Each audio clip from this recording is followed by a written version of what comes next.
अस्सलाम वालेकुम एवरीवन, एक नई वीडियो के साथ मेरे YouTube चैनल पर आप सबको खुश आमदीद। उम्मीद है आप खैर आफियत से होंगे। अगर आप चैनल पर नए हैं तो पहले चैनल को सब्सक्राइब करें और बेल आइकन को प्रेस कर लें। आज की हमारी इस शॉर्ट वीडियो का टॉपिक है डिप्रेशन। What is depression? ये लफ्ज आपने कई बार सुना होगा। आज की इस वीडियो में हम देखेंगे कि डिप्रेशन क्या होता है, इसकी तशखीस कैसे मुमकिन है, डिप्रेशन मर्ज की क्या क्या अलामात और दुरानियां क्या होता है, डिप्रेशन के लिए कौन सा टेस्ट किया जाता है, इसका तरीका इलाज क्या है।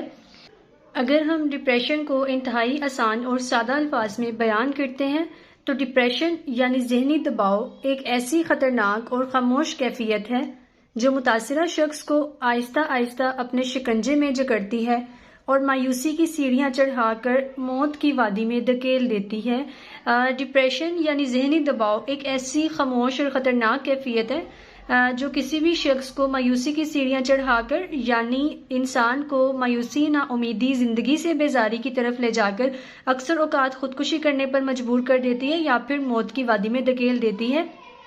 डिप्रेशन यानी जहनी दबाव आम रूटीन में बोला जाने वाला एक बहुत ही कॉमन लफ्ज है। इवन कि अगर 40 से 50 साल के लोग भी किसी साइकोलॉजिस्ट या साइकेट्रिस्ट को विजिट करते हैं तो उनकी जुबान पर भी यही होता है कि मैं बहुत ज़्यादा डिप्रेस्ड हूँ, मैं डिप्रेशन में हूँ। कोई स्टूडेंट है या किसी को कोई फाइनेंशियल इश्यूज हो गए हैं, कोई मैरिटल प्रॉब्लम्स चल रही हैं, लाइक कोई भी जिंदगी में प्रॉब्लम चल रही है तो उसको डायरेक्टली डिप्रेशन से लिंक कर दिया जाता है। सो आज की इस वीडियो में हम देखेंगे कि बेसिकली या एक्चुअली डिप्रेशन होता क्या है, किस तरह की अलामात हैं जो कि डिप्रेशन के मर्ज को जाहिर करते हैं। DSM-5 यानी diagnostic and statistical manual of mental disorders एक ऐसा मेंटल डिसऑर्डर्स को डायग्नोस करने के लिए मैनुअल जिससे साइकोलॉजिस्ट और साइकेट्रिस्ट किसी भी मर्ज की यानी जहनी और नफ्सियाती अमराज की तशखीस के लिए इस्तेमाल करते हैं।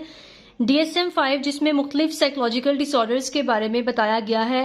DSM-5 के मुताबिक जो डिप्रेशन के पेशेंट्स होते हैं, जो डिप्रेशन का मर्ज होता है, उसकी कुछ स्पेसिफिक सिम्टम्स होते हैं, स्पेसिफिक ड्यूरेशन होता है, यानी कि ये तमाम अलामात अगर किसी भी इंसान में या पेशेंट में एक खास अरसे तक पाई जाए तो वो डिप्रेशन का मरीज होता है।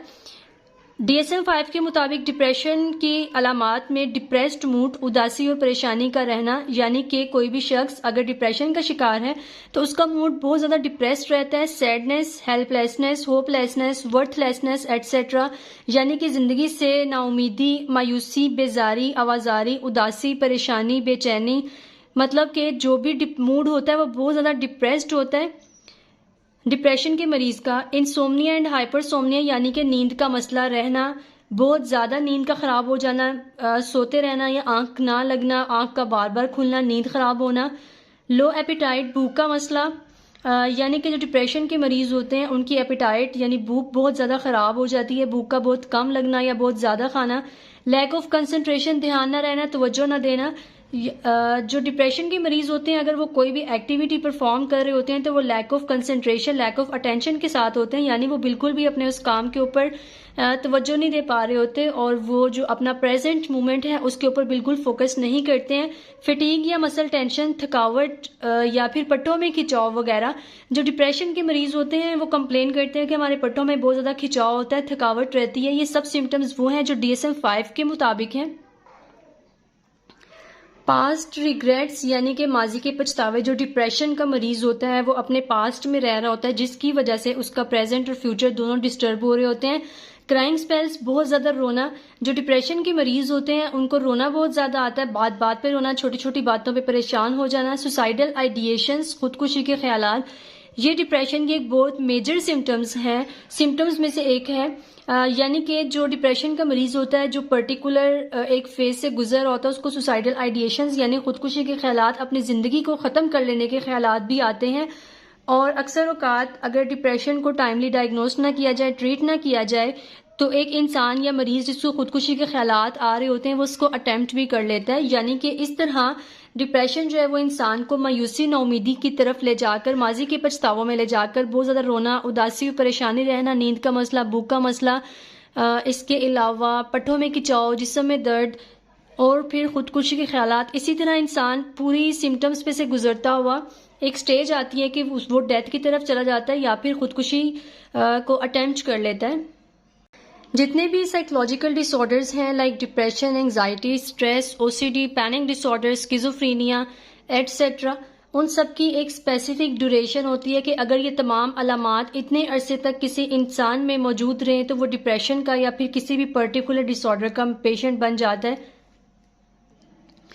DSM-5 के मुताबिक अगर ये तमाम सिम्टम्स, तमाम अलामात किसी भी मरीज या इंसान में 2 हफ्ते तक मौजूद रहें, यानी 2 वीक्स का इसका क्राइटेरिया है कि अगर कोई भी शख्स 2 हफ्तों तक मुसलसल लाइक 15 दिनों तक उदास और परेशान है, बेचैन है, नींद का मसला है, भूख का मसला है, बहुत ज़्यादा रोना आ रहा है, माजी के पछतावे हैं, माजी मतलब पास्ट रिग्रेट्स हैं या पास्ट की कुछ चीज़ें तंग कर रही हैं या फिर खुदकुशी के ख्यालात आ रहे हैं, तो 2 वीक्स मिनिमम एक क्राइटेरिया होता है जिसके बाद साइकोलॉजिस्ट या साइकेट्रिस्ट उस पर्टिकुलर शख्स को डिप्रेशन का मरीज डायग्नोस कर देता है।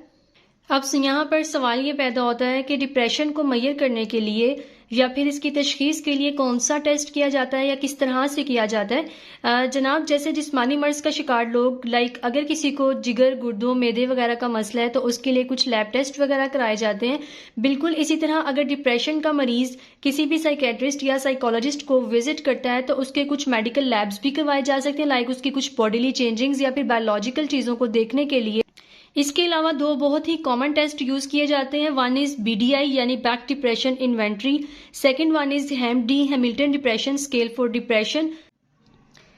BDI और HAM-D यानी हैमिल्टन डिप्रेशन स्केल कुछ क्वेश्चंस पर बेस करते हैं, लाइक ये दोनों क्वेश्चनर्स एक सवालनामा होते हैं जो कि एक साइकोलॉजिस्ट या साइकेट्रिस्ट डिप्रेशन के मरीज से कुछ सवाल पूछता है और उन सवाल के जवाबात की बुनियाद पर उसकी रिपोर्ट बनाई जाती है और देखा जाता है कि आया कि मरीज को जो डिप्रेशन है वो दरमियाने दर्जे का है, कम दर्जे का है, ये शदीद दर्जे का है। जब सिवियरिटी लेवल्स या सिवियरिटी इंडेक्स को मैयर कर लिया जाता है, जब देख लिया जाता है कि डिप्रेशन की मर्ज की नौयत कितनी है, तो उसके मुताबिक उसको ट्रीटमेंट प्लान की तरफ ले जाया जाता है।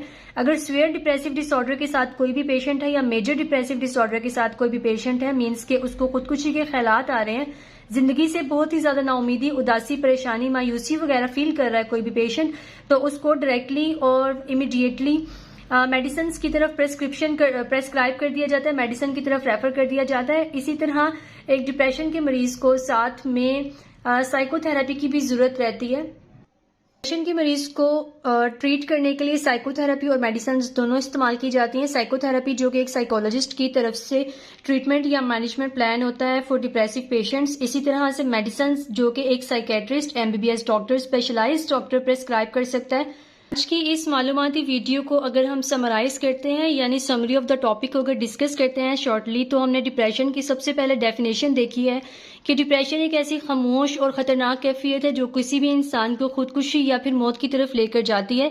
सिम्टम्स यानी अलामात में DSM-5 diagnostic and statistical manual of mental disorders के मुताबिक जो अलामात हैं डिप्रेशन की, लाइक नींद का मसला, भूख का मसला, खुदकुशी के ख्यालात, उदासी, परेशानी, मायूसी, नाउमीदी, जिंदगी से बेजारी, माजी के पछतावे, बहुत ज्यादा रोना आना, पट्ठों में खिंचाव, जिस्म में दर्द वगैरह, ये तमाम वो सिम्टम्स हैं जो DSM-5 यानी एक पर्टिकुलर स्पेसिफिक मैनुअल हमें बताता है कि डिप्रेशन के मरीज के अंदर कौन सी अलामात का होना लाजमी है। उसका ड्यूरेशन देखा DSM-5 के मुताबिक, यानी ये तमाम सिम्टम्स अगर किसी भी पेशेंट में 2 वीक्स, मिनिमम 2 वीक्स तक पाई जाती हैं तो वो डिप्रेशन का मरीज डायग्नोस हो सकता है। ट्रीटमेंट और मैनेजमेंट प्लान में हमने देखा कि management plan by psychologist, CBT, psychotherapy, cognitive behavior therapy के जरिए डिप्रेशन के मरीज को इलाज किया जाता है और जो साइकेट्रिस्ट हैं वो मेडिसिन के जरिए पेशेंट को डील करते हैं। इसी तरह से हमने देखा कि डिप्रेशन को मैयर करने के लिए कौन से डायग्नोस्टिक टूल या फिर टेस्ट इस्तेमाल किए जाते हैं। इसमें मेडिकल लैब्स भी शामिल हैं और साइकोलॉजिकल टेस्ट भी शामिल हैं। साइकोलॉजिकल टेस्ट पर्टिकुलरली कुछ क्वेश्चनर्स होते हैं, कुछ क्वेश्चंस होते हैं जिसकी बेस पर पेशेंट का सिवियरिटी लेवल मैयर किया जाता है। मेडिकल लैब्स के जरिए पेशेंट की जो बॉडीली चेंजिंग्स होती हैं या फिर जो बायोलॉजिकल चेंजिंग्स वगैरह होती हैं उनको मैयर किया जाता है। अगर हमें किसी भी पर्टिकुलर जिस्मानी या जहनी मर्ज की शिद्दत के बारे में पता चल जाता है तो हमारे लिए ट्रीटमेंट और मैनेजमेंट प्लान बनाना आसान हो जाता है। सो उम्मीद है आज की इस वीडियो में आपने डिप्रेशन के बारे में जाना होगा और ये भी समझा होगा कि किस तरह के लोगों को या किस तरह के मरीजों को हम डिप्रेशन का मरीज कहते हैं। अक्सर औकात नॉर्मल रूटीन में भी हम देखते हैं अपने घर में, अपने दोस्त अहबाब में, किसी को छोटे से कोई मसला आ गया है ना तो वो कह देता है जनाब मैं डिप्रेस्ड हूँ, मैं बहुत ही ज्यादा डिप्रेस्ड हूँ, मैं बहुत ही उदास हूँ। डिप्रेशन का मरीज़ या डिप्रेशन उस वक़्त हम लेबलाइज या डायग्नोस करते हैं जब पर्टिकुलर सिम्टम्स किसी भी पेशेंट में 2 वीक्स मिनिमम पाई जाती हों। आज की वीडियो में बस इतना ही। अगली वीडियो तक के लिए दीजिए इजाज़त। तब तक के लिए अल्लाह हाफिज़।